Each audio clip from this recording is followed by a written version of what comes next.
Words from the wise encourage you, carries all you're taking on.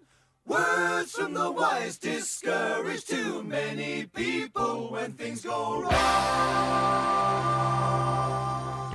To create a new word processing document in Google Apps, go to your Google Drive, go to the Create button,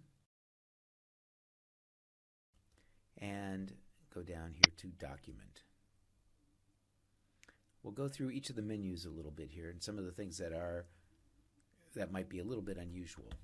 So if I go to File, you can see I have some menu items here. One is Share. I can go in and set, once I give the document a name, so we'll call this Demo Doc. And then it's going to allow me to share. Now, if maybe I'm a student and I'm going to be sharing this with another student, I can again, we've looked at some of these already, but public on the web, anybody, they don't need a Google Doc account or an @student account. Anyone with the link can get to it. Anyone who has the @student account, anyone who has the @student account and has the link to that document, and shared privately again, so I've sent specific invitations to somebody. Going on, we've got, so I can create a new document here. I can go in here and create any of the Google Apps types things. I can go in, and you do have templates, just as you did in Word. You can go ahead and create a document from a template,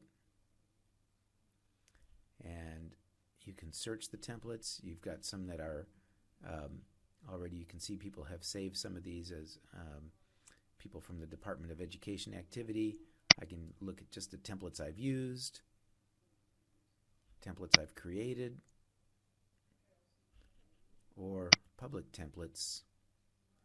So those are ones that other folks have shared with people.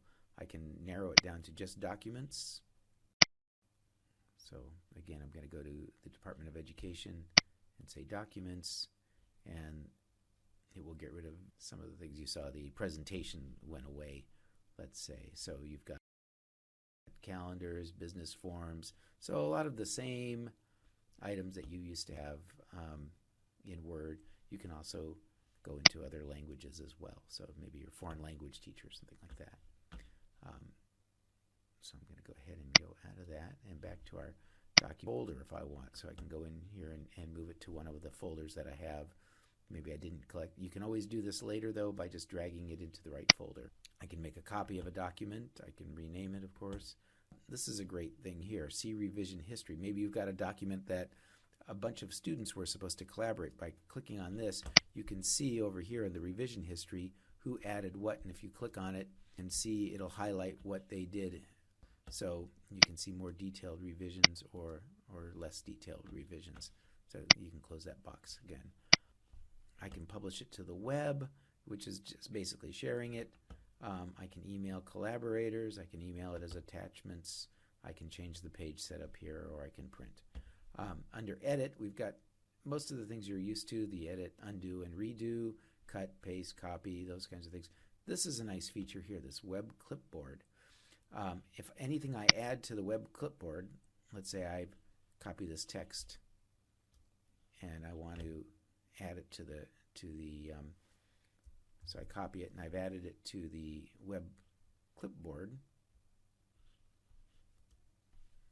The nice thing is that if I copy something, I go over here and I can go to the web clipboard and I'll say copy to the web clipboard. If I'm in another computer or another place there, I can go in and now notice it's got a selection here. So I can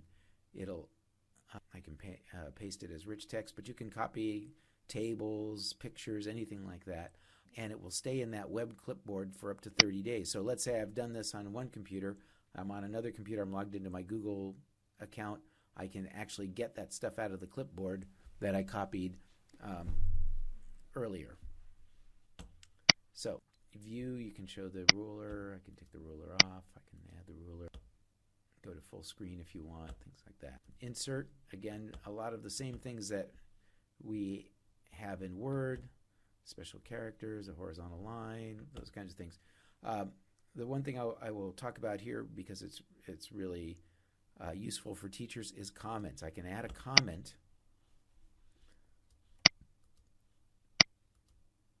a couple of different ways. Letting me add a comment, and then I can type in my comment. So when I add that, now that comment is there. So nice wording here.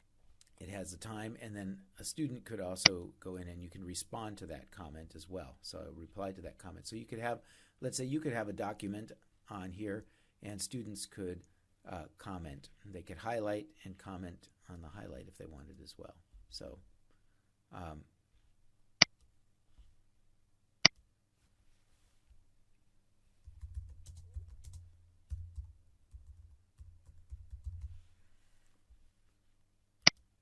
and so now notice how this area is highlighted, and it has to do with that comment. So when I click on that comment, it highlights it there. So imagine as a grading tool, this would be very useful. So that's in the insert. You can also bookmark table of contents, all the things that we had here. Formatting, you can do quite a bit of formatting.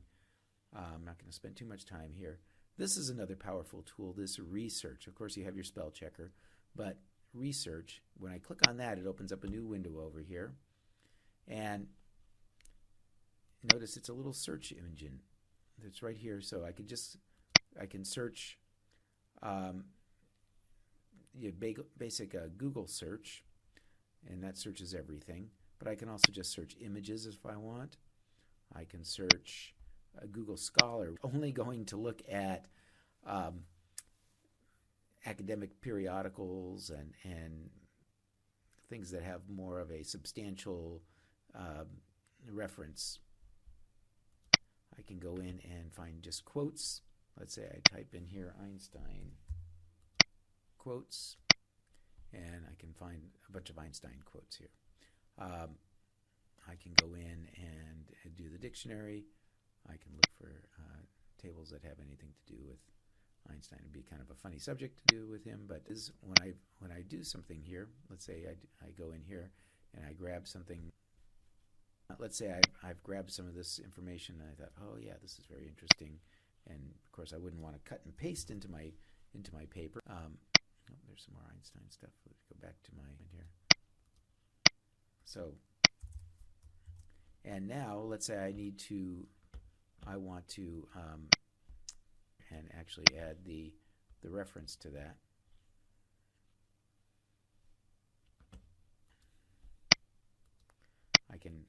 It will automatically cite for me as well. Einstein Brothers Bagels. We don't want that. Biography.com. I forgot which one that was. I can insert a link.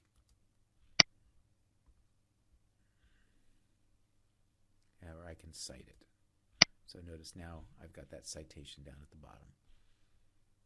So quite useful. Again, here I can cite this one if I wanted. Let's say I've used a couple of these and I can choose again the style. So that's pretty powerful. Let's get out of the research mode. I'm going to close out of my comments too, and let's go over here. So that was under tools. You've got the research. You can define a word if you want. You can get a word count, script editor, and preferences.